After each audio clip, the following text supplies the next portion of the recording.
हाय हाय हाय हाय। CCL की मनमानी नहीं चलेगा, नहीं चलेगा, नहीं चलेगा, सीसीएल की मनमानी नहीं चलेगा, नहीं चलेगा, नहीं चलेगा। सीसीएल हाय हाय हाय हाय हाय हाय। सीसीएल मुर्दाबाद, मुर्दाबाद, मुर्दाबाद। रैयतों के साथ अन्याय करना बंद करो, बंद करो, बंद करो, रैयतों का अधिग्रहण किया हुआ जमीन को बेचना बंद करो, बंद करो, बंद करो, रैयतों का अधिग्रहण किया हुआ जमीन को बाहरियों के हाथों बेचना बंद करो, बंद करो, बंद करो। रैयतों का पुनर्वास करना होगा, करना होगा, करना होगा, मुआ बाजार नौकरी देना होगा, देना होगा, देना होगा, मुआ बाजार नौकरी देना होगा, देना होगा, देना होगा। सीसीएल हाय हाय हाय हाय हाय हाय। सीसीएल हाय हाय हाय हाय हाय हाय। देवेंद्र जी, जिस तरह से यहाँ पे लगभग 120 दिनों से आंदोलन लगातार चल रहा है, क्या कुछ मांगों के साथ यहाँ पे सीसीएल गेट यहाँ पे बैठे हुए हैं? जी, खलारी का तुमुंग और विश्रामपुर पंचायत के रैयत जिसका जमीन अब दस्तावेज के साथ हम बात करना चाहेंगे कि 1976 को जिस प्लॉट को खाता संख्या 35 और 36 को अधिग्रहण कर चुका था 75 में, उसके बाद 80 में सीसीएल बाहरियों को जो है कि बेच रहा है।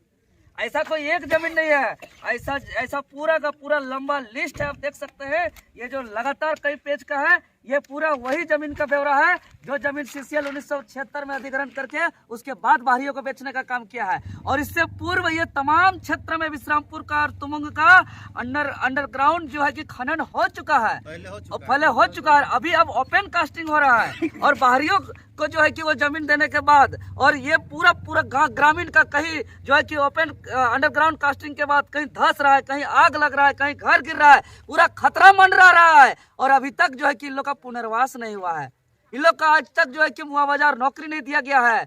जबकि सीसीएल 1 नवंबर 1975 में जो यहाँ स्थापना किया गया था, अभी देश का सबसे बड़ा कोल लिमिटेड कंपनी है जो सबसे ज्यादा कोयला उत्पादन करता है, और यह क्षेत्र सीसीएल का रीढ़ का हड्डी है और देश का सबसे ज्यादा कोयला उत्पादन करता है, मिनी रत्न कंपनी है।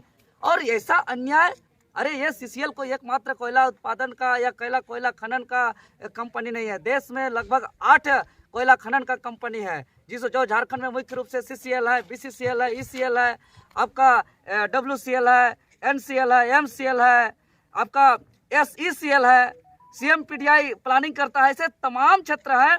और जो है कि आपका एनसीएल एमपी का जो सिंगरौली में है, उसका हम बात करें तो यही कंपनी है, लेकिन वह पहले टीम बनाती है। टीम बनाने एकदम एक खनन, एक कोयला का दाना, एक कोयला का ढेलका उठाने से पहले वहाँ टीम जाकर के सर्वे करता है कि कितना गांव प्रभावित हो रहा है, कितना घर प्रभावित हो रहा है, कितना लोगों का जमीन जा रहा है, कितना पशु पक्षी जैसे राष्ट्रीय पशु पक्षी प्रभावित हो रहे हैं, कितना पेड़ पौधा प्रभावित होगा, सारे का रिपोर्ट बाकायदे सौंपा जाता है। उसके बाद सारे लोगों को कुछ दूरी में पुनर्वास किया जाता है, उसको जमीन के बदले जो है कि उसके प्रावधान के अनुरूप मुआवजा दिया जाता है, नौकरी दिया जाता है, उसके बाद उसका जमीन पे खनन का शुरुआत होता है। लेकिन सीसीएल खलारी का जो है कि आपका विश्रामपुर और दरभंगा आप जाके रिपोर्टिंग करके देख लीजिए, स्थिति यह है कि 1976 से जो है लगातार खनन हो रहा है।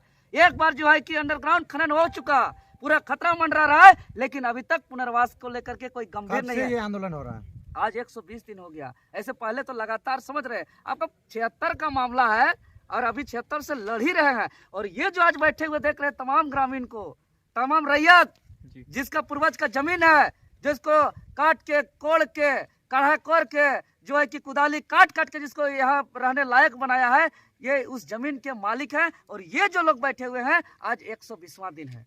कंपनी से क्या वार्ता करने के लिए कोई 120 दिन में नहीं आया है। आज बंद कर कंपनी दिया का चिट्ठी आया है, वार्ता करने के लिए बुलाया है, लेकिन हम लोग मांग करते हैं कि आज 120 दिन हो गया, कंपनी के तमाम अधिकारी पदाधिकारी धरना स्थल पर आए और धरना स्थल पर बात होगा और स्पष्ट रूप से उसको जवाब देना होगा कि आखिर सीसीएल आपने जमीन अधिग्रहण 76 में किया है, तो आप कैसे 80 में दूसरों को बेच दिए बाहरियों को? इसका जवाब देना होगा। रे कोई एक नहीं, पूरा लंबा लिस्ट है। साथ ही साथ पुनर्वास, ये तमाम विश्रामपुर और तुमुंग क्षेत्र जो प्रभावित है, आप पुनर्वास कितने दिनों के अंदर कर रहे हैं? और मुआ बाजार नौकरी देने का जब तक ठोस हम लोग का लिखित रूप से आश्वासन नहीं होगा, तब तक जो है कि अब तो यह क्षेत्र पे हम लोग आंदोलन कर रहे हैं। अब इसका मुख्यालय दरभंगा है, उसका गेट को जाम करेंगे। आज तो सीसीएल से कोयला नहीं निकल रहा है यहाँ पे, इस क्षेत्र से। अब आने वाला दिन पे यहाँ तो निकलना बंद ही होगा। अब दरभंगा हाउस का कोई जो है कि वहाँ से भी कोई किसी को अंदर और बाहर होने नहीं देंगे। इसका मुख्यालय को भी जाम करने का काम करेगा। मजाक बना के रखा है जी। अच्छा, जिस अरे तरह कैसे दो नीति चल रहा है? एक देश में एक कानून होता है। आपका एमपी में एनसीएल जो है कि रैयतों का ख्याल रखता है। आपका डब्ल्यूसीएल नागपुर महाराष्ट्र में रैयतों का ख्याल रखता है। आपका छत्तीसगढ़ में एसईसीएल जो है कि रैयतों का ख्याल रखता है। आपका एमसीएल उड़ीसा में रैयतों का ख्याल रखता है। तो सीसीएल झारखंड लूटने के लिए आया क्या? यह बर्दाश्त नहीं होगा। एक देश में दो कानून। अब हम लोग ऐसे भी मर रहे हैं, वैसे भी मर रहे हैं। अब हम लोग जान दे देंगे, जहान दे देंगे। अब एक कोयला निकलने नहीं देंगे। आज कोयला, झारखंड का कोयला से पूरा दुनिया जगमगा रहा है, पूरा दुनिया चमक रहा है। और झारखंड के जिसके जमीन से कोयला निकल रहा है उसको जो है कि पूछने वाला नहीं है।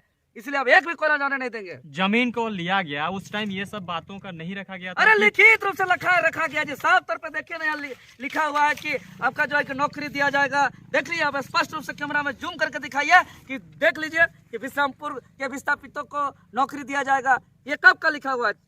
80 का लिखा हुआ है। तो एक को कोई लाभ मिला है? 2024 आ गया। लाभ मिला है कि नहीं? नहीं मिला है, किसी को नहीं मिला। जाकर पूछिए सीसीएल के जीएम साहब को, क्षेत्रीय जो जीएम साहब है कि क्यों ये सब जो प्रावधान के अनुरूप काम नहीं हो रहा है। तो चाहते क्या हैं आप लोग? अरे साहब चाहते हैं कि रैयतों का जो जमीन सीसीएल अधिग्रहण किया था वो बाहरियों को जो हस्तांतरण कर दिया गया है उसको सुधार करते हुए जिसका खतियान जो पूर्वजों का नाम दर्ज है उसका नाम से उसको जो है कि पुनः किया जाए।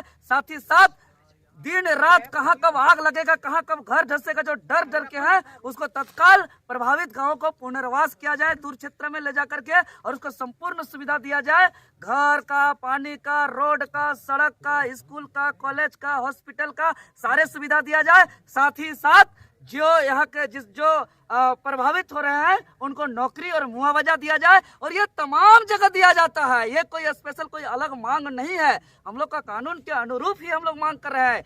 यही जो एमपी का सिंगरौली में जो एनसीएल काम करता है वो यही काम करता है। आपका नागपुर का, महाराष्ट्र का डब्ल्यूसीएल यही काम करता है। आपका छत्तीसगढ़ का एसईसीएल यही काम करता है। उड़ीसा का एमसीएल यही काम करता है। तो झारखंड का सीसीएल भी वही काम करे।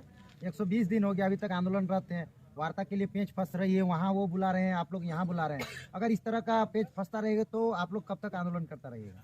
देखिए 120 दिन हो गया तो समझ रहा है अब आर पार का बात होगा। जब तक हम लोग का मुख्य मांग जो अभी बताए उल्लेख किए, यह जब तक मांग पूरा नहीं होगा तब तक जो है कि अब दिन का गिनती नहीं होगा और आगे रणनीति आप लोग को बता दिया जाएगा। अच्छा देवेंद्र जी, लेकिन हम लोग चाहते हैं कि समाधान हो। हम लोग हंगामा करना नहीं चाहते हैं।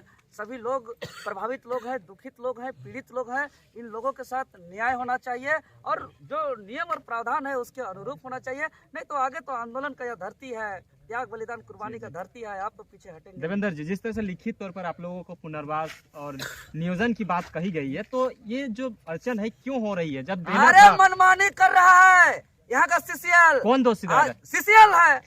सीसीएल के तमाम अधिकारी पदाधिकारी हैं और साथ ही साथ यहाँ के जितने भी स्थानीय विधायक और स्थानीय सांसद जो यहाँ तक देखने नहीं आ रहा है 120 दिन तक, वे तमाम विधायक और सांसद उतना ही दोषीदार हैं जितना सीसीएल के जितने भी एमडी सीएमडी से लेकर जितने कोई अधिकारी पदाधिकारी हैं उतना ही दोषीदार इस क्षेत्र के स्थानीय विधायक काके का बाहर से जो आए हुए हैं फर्जी कास्ट सर्टिफिकेट बना करके माननीय समरीलाल जी, और बाहर राजस्थान से आए हुए हैं जो यहाँ का सांसद बन के बैठे हुए हैं।